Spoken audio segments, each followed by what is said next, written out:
You're locked in to the hottest station on the planet. Resistance is futile.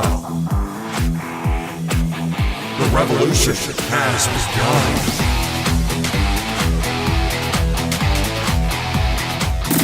You're listening to Rebelpreneur Radio, helping you break the rules and build the business you need for the life you want. And now, broadcasting his pirate signal from somewhere beyond the status quo, here's your host, best-selling author, marketing and media strategist, Ralph Brogden. Hello and welcome to another episode of Business Innovators Radio. I am your host, Ralph Brogden, and joining me today is AmondaRose Igoe. She is your Speaking Success Strategist. AmondaRose is an award-winning speaking expert and best-selling author who has taught thousands of leaders, entrepreneurs, business professionals step-by-step speaking systems so they can effectively share their message and enjoy massive results. She is the author of Pain-Free Public Speaking and Share Your Story, and she is a contributing author in the Chicken Soup for the Soul series. AmondaRose is the creator of the Invincible Speaker System to amplify your impact and income. AmondaRose, thanks so much for being on the show today. I am absolutely thrilled. Thank you so much for having me here, Ralph. Now, you are a speaking success strategist, and you work with leaders, entrepreneurs, business professionals, people that are listening right now. Tell us a little bit more about who you are and who you help. Who are your ideal prospects? Who do I help? They are a type of person that is very passionate and committed to sharing their message. Now, it could be a corporate message. They might be a leader in an organization. They could even have started their own organization. They could be a small business owner, entrepreneur, coach, or consultant. The key criteria that I look for are individuals that are very passionate about making a difference in this world and also are open to monetizing that difference that they make. So they come from a place of wanting to serve more, but they also come from a place that they're open to increasing the revenue in their business. So it allows for them to be heart-centered, want to speak authentically and from a place of service, but also they understand that it is business. Without the monetary, the financial side, they're really not going to serve as many people as they would like to. So those would be the type of people that I typically attract and the ones that I love to work with. Excellent. And so it's all about leveraging your message, but also being able to actually make a living with this thing, right? Yeah. How many people have, I'm sure you do. I meet so many people that have this passion for their work, but they're not monetizing it. And it really looks more like a hobby than actual, they're not having the impact that they want. I love this. There's a statement that goes something like this: the more money that you make, the more people that you'll help. And the more people that you help, the more money you will make. And that is an absolute truth because those two things have to be equal. Very good. Now, how did you get started down this road of speaking? I was looking at your website, and I believe you said that you didn't have any experience when you started out. So tell us how you got started in this and what you had to go through to get to where you are now. Well, over 17 years ago, it's a long time. Time does fly. As I shared with you, I was a social worker. And at the time, I had wanted a little change from social work, and I took a job with a nonprofit organization. They didn't tell me that I would literally have to stand in front of hundreds of people and present. I had no speaking experience whatsoever. It was my worst nightmare. I mean, in grammar school, I had an entire class laugh at me. It was just fine. It was the worst I could imagine happening. That can't be really good when you've got a grammar school class that's actually laughing at you as you're giving a presentation. That had to be hard. It was really hard, and you're going to kick out of it. I was doing a Southern accent. It was that bad.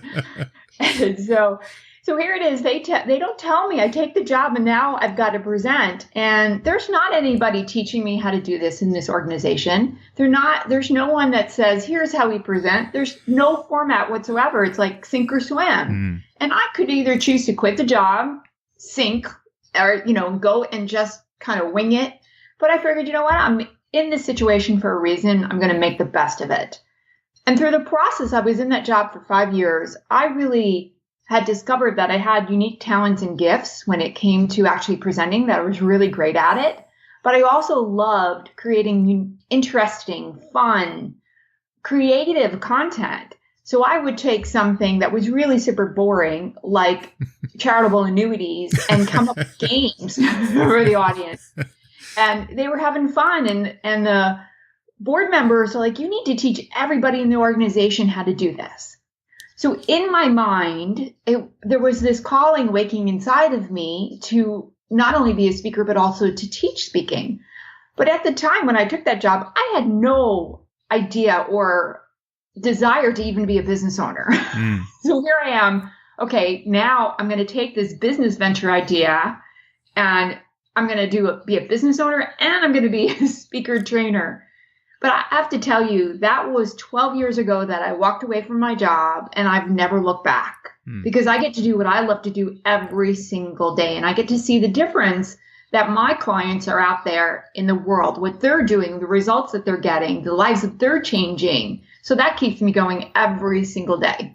That is really inspiring and motivating, especially for people who are not comfortable in this area. And it always comes up whenever I talk with speakers, professional speakers, that the fear of public speaking is greater than the fear of death.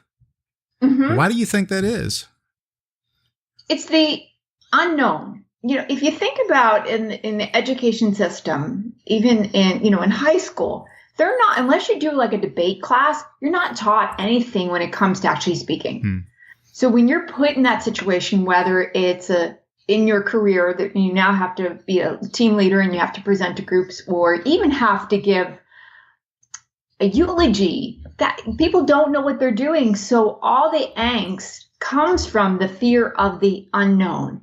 So when you teach people, when I teach people and others do it in my industry, teach people the things that they need to do, people become naturally more comfortable.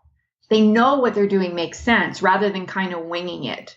And yes, in the beginning, some normal feelings of, your heart might race a little bit. And there are strategies that people can do, such as deep breathing and affirmations and NLP and EFT and all those other things that they can do to help bring that down. But the one thing that will bring it down the quickest is to keep doing it over and over again, to put yourself in those situations where you have to start speaking, not saying no to opportunities when they present, because the fear only becomes powerful when you give it power. So if you say to that, someone says to that fear, all right, I'm going to conquer you, I'm going to do it, and I'm going to make it happen, that fear becomes powerless. Very good. So basically you overcome the fear just by doing more of the thing that you're afraid of. I think that's really excellent advice.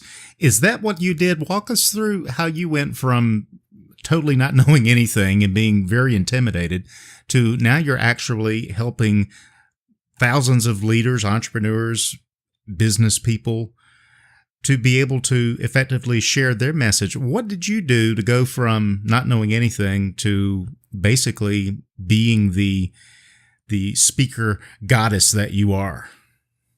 I went and I really committed, and with my own financial dime, and said, I'm going to learn. So I started attending groups and workshops on speaking so that I could learn the art of it. Because there's an art to the body language and using your tone of your voice and the delivery aspects of it.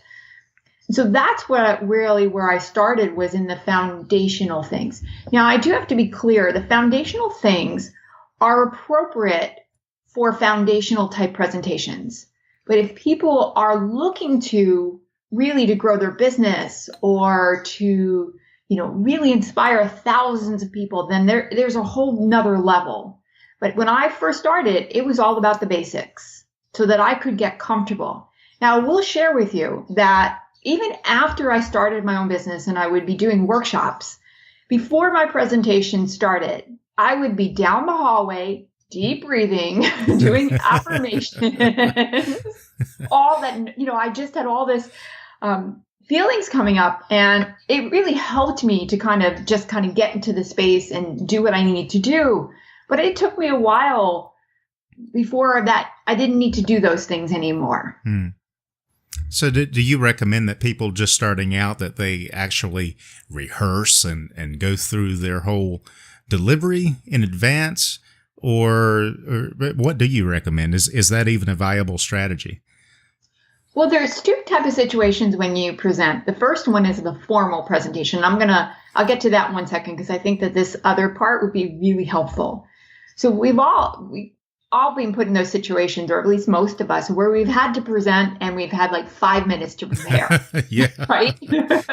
So it's like, here, can you talk about this? And so I'll give everybody a 3-step process that will really help you with that. And then we'll talk about somebody who has to do a longer presentation and what they want to be careful of, and what things do they need to do. So the impromptu presentation, the flying by the seat of your pants, often can fit into this presentation formula. So if you're asked at a team meeting to talk about the steps that the organization is taking, or even if you're at a wedding and you have to present, you can use this formula. It's called past, present, and future. So the first thing you're going to talk about is the past. So let's just use a couple, for example, that you're at somebody's wedding and you have to give a toast. So you talk about how they were before the past, before they met. Then you talk about how they are in the present. What it's like for them right now and how much they love each other. And then you talk about the future. What would you wish for them in the future? So it's past, present, future. So for example, if you also maybe have to share the direction of a company. So if you could talk about the company in the past, what maybe things that were challenging for the company, where they are right now, what directions are they taking? And in the future, where would you like that? What direction is the company going in the future, and how will that benefit everybody? So past, present, future is a great way for those impromptu. So let's talk about the person that now has to do a talk. So before you ever practice and rehearse, you have to create your content. So you want to obviously come up with an opening, a middle, and a closing. So think about, what would you say in the opening of your presentation to get their attention? What's the middle content that you want to teach? And what's the call to action? What action steps that you want to take? Now, that's a very, very basic formula. So once you have your opening, your middle, and your closing, you want to look for certain things that could be challenging in your talk. And one of them is what I call the big D, which is the data dump. Ralph, have you ever been in a presentation where they data dumped? Oh, yes. So they give you way too much information. Right. Your head is spinning, right? You're buzzing. And so go through your content of your talk and ask yourself, do they need to know this? Do they need to know this? Because the reality is they don't need to know everything that you, the leader or the speaker, is thinking you need to share with them. They don't. Everything's not valuable to them, and it's not going to benefit them at the moment. So go through there and clean out the excess of your talk. Another thing that I think is super important in creating a talk is sharing something a little bit personal. Now, we're not talking about the boyfriend left me or the wife's a pain in the ass. Oops, sorry. The wife's a pain in the neck, whatever it is, or the cat. I don't care. We're talking about where you particularly had a challenge and then how you turned it around. So for example, I'll use myself for example, is I shared with everybody that's listening how that speaking was a huge challenge for me and how I've been able to turn it around. And so if you can think of some way that you could either share a personal, professional, anything related to that specific topic that you're sharing, and show how you had a challenge and then turned it around, an adversity and turned it into an advantage, or how you learned something from doing what you're asking them to do, they'll now emotionally connect. Because I think emotional connection is key because that builds the know, like, and trust. Yes.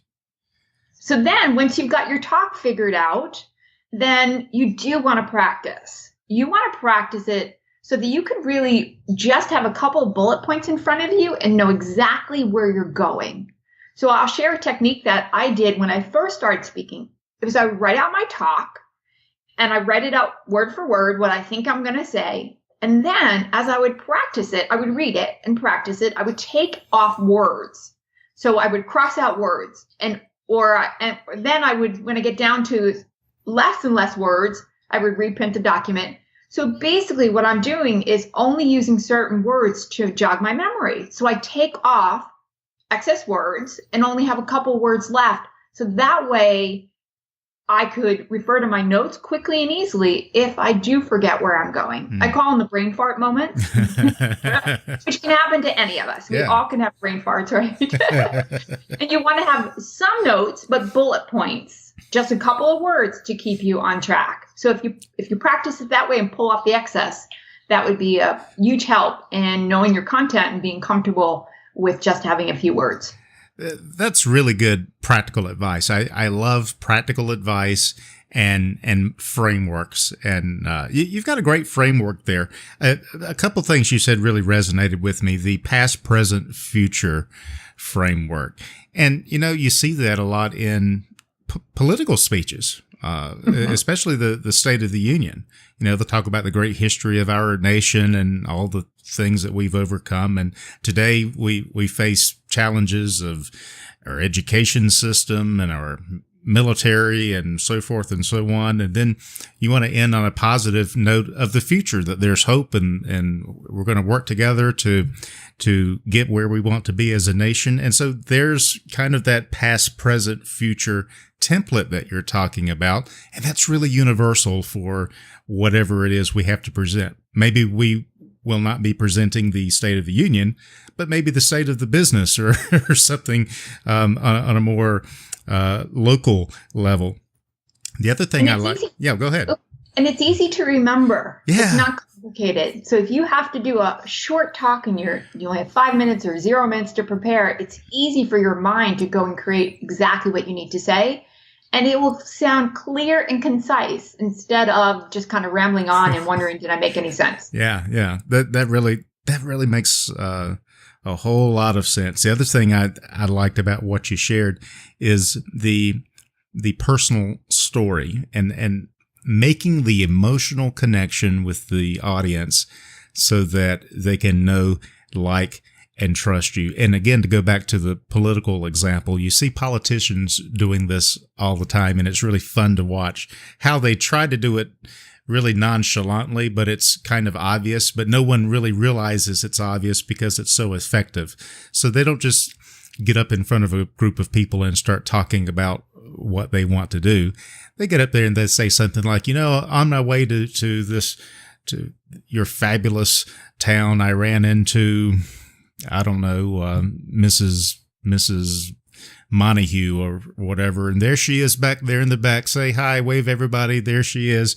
And she was telling me, well, Senator, what are we going to do about all the jobs that are leaving town? And I'm glad you asked that, Mrs. Montague, because this is what I have in mind. So he kind of connects to someone in the audience to create this cheering and this emotional fabric, and then kind of builds from there instead of just launching into his agenda.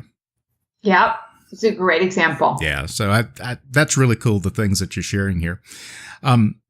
So tell me more about what it's like to work with you as a speaking success strategist, because not only have you got all of these great strategies and tactics for delivering the message, but also for monetizing that message and creating the massive results.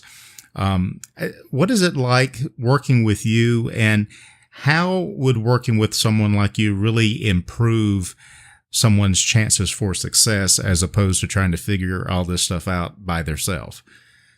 That's a great question. When people come to me or contact me and they want to find out a little bit what it's like to work with me, obviously I'm looking at the person as an individual. And I think that that's super important, is because every person is different based on what their needs are. So I focus on 3 different types of clients. One, if they are saying that I need help writing my presentation, it's one of my strongest attributes, is I think we're all given gifts. and talents, and co-creating content with my clients is one of the things that I love the most. And I think that really benefits them. So I take all the data that's in their head and we craft their talk together. So it allows them to express their unique point of view and in the ways that they would, but it's all structured perfectly from opening to closing. I love then it. Yeah. There are people that are, as a business owner or entrepreneur, and they want to get out in front of more people. So they may come to me and say, I need help, AmondaRose, getting in front of audiences. I don't even know how to start doing that. So it's not that they're going to catapult themselves into the world as a professional speaker, because they really have to start getting out there. And so I teach them strategies and help them fine tune their message so that it's clear about what they're talking about, what value they bring as a speaker to the audiences and to the groups. And then there's another aspect of it is also the delivery. I think that it's one of the most forgotten areas of speaking, because you can have this beautiful message, but if your message doesn't come across clearly in your body language, your tonality, and in the way that you move, it misses. It doesn't land. So over the years, I've done lots of boot camps and powerful people, amazing people. And then they get in front of the room and they're swaying back and forth, right? Or waving their arms like a windmill, right? Right. Or their arms are stuck down by their side like glue, where they try to hide behind a podium. So also those aspects are important. It's probably the one that people ask me to focus on the least, but I think it's just as important as the other aspects. Yeah. Well, I can tell from the way you are looking at everything that you are a strategist like me. You've got the top-down view of kind of the whole tableau that's in front of you of everything, the message, the content, delivery, tonality, the body language. So you really help people figure out how to pull all of that together and really effectively share their message in a way that that not only influences people and impacts them, but also creates massive results and success in however they measure the success, whether it's more prospects, just getting a wider circle of influence, or being seen as a subject matter expert. It's interesting because one of the things that people often forget about is the closing of their talk. So they'll even create what they consider a great talk. I might have a different opinion about it, but they'll consider it a great talk. And I'll say, okay, what's your closing? And that's all I got to say about that. Yep. I didn't have a closing, AmondaRose. I hear that all the time because it's the scariest thing for people. Now, most of us can pull together a kind of inspirational closing, but when we're asking people to take out their credit cards or make a decision or to move forward to the next step in working with a business owner or an entrepreneurial effort, that's the hardest part for people, I think. And along with sharing their personal stories, I think that's the two of the most challenging areas for people. Yeah. And now you sound highly motivated. You're obviously passionate about what you're doing. But I'm curious if you are motivated every single day of the week and every single time you stand up to speak, you're just ready to go. Or are there times when you need some extra motivation to get through that next speaking gig? And if so, what do you do to really kind of motivate and get you going in those moments? So that's a great question, because most people look at me and think that I never have a crappy presentation. That's not the reality. We are all human beings, and some days, it's rare for me, but some days I'm not 100%. And it's when I forget to do the things that I like to do. So I love Audible. So an Audible has where you have books, the audio version of books. So when I'm driving to yoga or driving to a presentation, I like to put in the positive things that inspire me, the things that make me feel good and alive. And so those crappy presentations were before Audible. So if I had Audible, I would have never had those, because I would have shifted my mindset. And that's where where we're not 100% on our game is when our mindset is off. It could be that our body is physically tired, and sometimes I don't care, I'm not a coffee drinker, but I think that for some people, not even enough coffee is going to fix that. Yeah. But I think that you can also if you can shift your mindset and focus on the dialogue that that's going on, shifting that negative dialogue into a positive. But I think the most important thing is think about the audience. Think about how you're here to serve them, how your presentation, your talk, your information is going to make a difference in their life. Because then it becomes about them and not about us. And if you're thinking about them, how could you allow yourself to not bring your A game? Yeah, so it sounds like you're saying that the more self-centered we are, where it's all about me and how I look and feel, the less we're able to serve. So if we show up with the attitude of providing service and value to other people, that kind of transcends whatever doubts and fears we might be experiencing in the moment. Yep, absolutely. Absolutely. And that, I think, and we were talking about fear before, that was a big factor for me. And also my willingness to, one, start speaking, two, start a business around speaking, was my desire to make a difference in other people's lives. So when we're thinking about us, it's all about us. But when we're thinking about people and how much they need this information, how it could change their life, it really changes our energy around it. So it may not be that it's 100% your A game, but maybe it's now because you started focusing on the audience and taking the focus off of yourself. Maybe it's now 85% of your A game. It's better than 50% or 0% of your A game. Yeah. That's a really good point. And I think also in my experience, when I have walked away from an event thinking, well, I really wasn't all that great, but I tried to focus on the audience, giving them value, and really being authentic, even if I didn't pull it off with expert precision, but just being authentic and genuinely showing up to serve and to give value. I think people will probably rate us higher than what we would rate ourselves if we show up with that authenticity and with that spirit of wanting to improve their lives. Would you agree with that? I would 100% agree with you on that, because I think authenticity as a speaker is something that it's not regarded as much as it should be. Because authenticity for me is to be very present and real with the audience about who you are, not trying to be the perfect speaker, because no one's perfect, not trying to be something that you may not, but being yourself.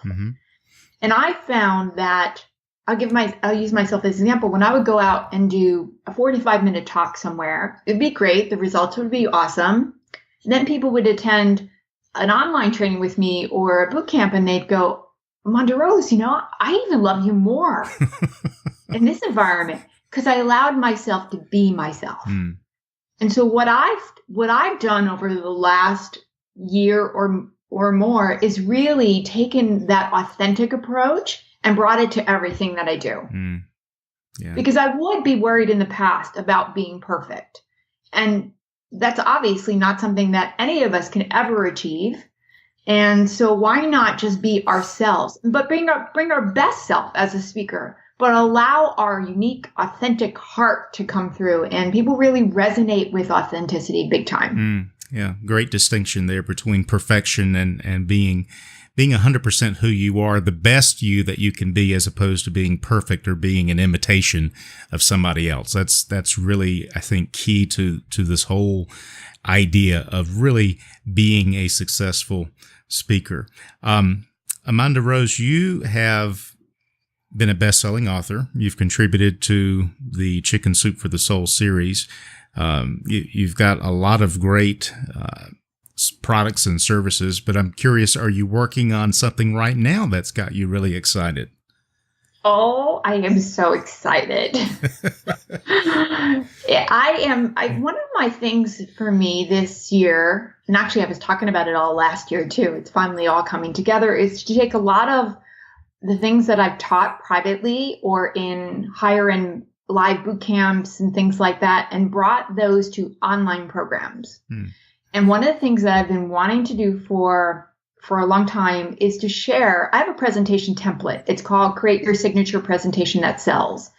And it walks the individuals through the opening all the way to the closing. And I typically work with my private clients using that format to create their signature talk, and a talk that they can use over and over again, and a template that they can use for any future presentations that they do. And I wanted to bring it online and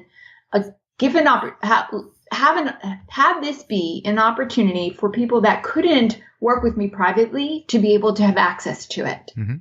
And to be able to also walk them through the process, not just have it be, okay, here's the template, you're on your own, you'll figure it out, I'll tell you the baby steps, but really to provide coaching and opportunities for Q&A. So I took what I used to do for live boot camps with my clients, and I created Big Impact and Income Speaker Online Boot Camp. So that is an 8-week training program where people go through the entire process of crafting their talk, as well as all the little speaker nuances that they need to know. And then the other thing is I'm also talking about how to move people from that consult conversation into a paid client, because many people will go out and present and they'll offer strategy sessions or breakthrough sessions or discovery sessions to their audience. They could do that and they might do great at it, but then they can't close them. Mm. And so I wanted something that would be from, even if you didn't have a product or program to sell, you'd be able to create your talk and create the income around it from speaking. So that's my Big Impact and Income Speaker Bootcamp, online bootcamp. Woo! That is awesome. Well, that flows right in with what you've been talking about. It's not just sharing the message; it's also monetizing the message so that you can continue to share the message and continue to do what you do best by adding value to other people's lives. But you've got to get value back in order to keep giving that value. So that's really exciting. Now, for someone listening who wants to find out more about that program, any of the other programs that you offer, how is the best way for them to reach out to you? Okay, so for the Big Impact and Speaker Online Bootcamp, if they go to bigimpactandincome.com, bigimpactandincome.com. For any other things that they would like to learn about, whether they want to talk to me privately and see if we might be a fit for each other, or any of my other programs, if they go to invinciblespeaker.com, that's invinciblespeaker.com. Very good, very good. Invinciblespeaker.com and bigimpactandincome.com. So everybody go check that out right now. This has been so inspiring and motivating, and I've got all kinds of notes from what you've shared that I'm going to put into practice starting on my very next presentation. But AmondaRose, do you have any other final thoughts or words of wisdom that you'd like to share with us as we close out? Ralph, I do. One of the things that has really helped me be successful in my business and in my life is I've been willing to take the next steps. And I didn't always know where those next steps would lead me, and I didn't have to have all the answers. So if an opportunity or an idea came to me, I would take the next step, and whatever that meant. And then I would take another step and another step. And the beauty of it is that as you take the next steps, ideas, direction will come to you. And if your next step isn't the right direction, you'll be guided in another direction. You'll be guided, like if you take a next step and you take another one and it's a little off course, you'll be guided to go in the right direction. But the challenge is many people don't take the next steps. They don't know how to get there. They're trying to do it perfectly. Just take the next step. You don't have to have all the answers. You don't need to know everything that's going to happen after taking the next step. Just take it and see where it leads you. Because that's exactly what I've done every single day in my business to create the success that I've wanted and desired most. Words of wisdom from AmondaRose Igoe, your Speaking Success Strategist, an award-winning speaking expert and best-selling author. AmondaRose, thanks so much for being on Business Innovators Radio today. I really appreciate it. Oh, thank you so much. It's been a wonderful opportunity, and I love sharing everything.